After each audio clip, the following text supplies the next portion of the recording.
Hi, this is James Melendez, James the Wine Guy. Today, here to celebrate this wine with you. This is summer's Charbono from the Villa Adriana Vineyard in Napa Valley. This is 2008 vintage. Basically, this is coming from Calistoga. This is a 13.4% alcohol content wine. Back panel around here. Summers is the leading producer of Charbono in California. There's 16 producers in total, and approximate 7,000 cases in total being produced.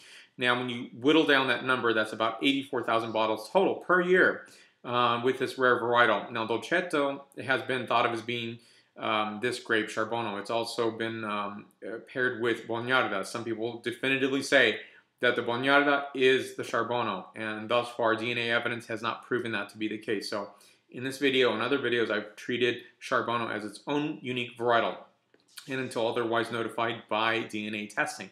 Now, this producer, Summers, also produces other varietals, but if you do a search, you're going to see that Charbono is really their flagship wine. They do produce other amazing cellar wines. They produce Zinfandel, Chardonnay, Cabernet, Sauvignon, Merlot. They do other varietals.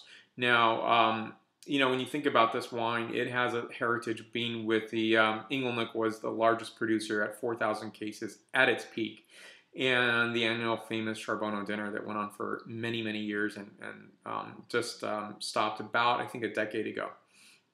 So when you think of this wine, some wine writers have said, "Oh, there's nothing remarkable about this wine." It's but I've heard that said about other varietals too, and I think to each his or her own. One needs to decide what is your signature wine. What is it to you that makes that key difference? And for me, Charbono is a really beautiful wine because it has so many expressive qualities. Basically, I get a lot of notes of blueberry, acai, a little bit of game quality. It depends on the producer and where the Charbono is coming from.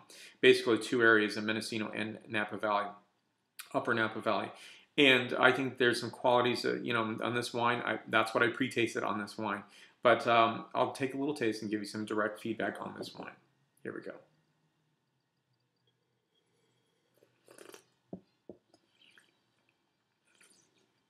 Great viscosity on this wine.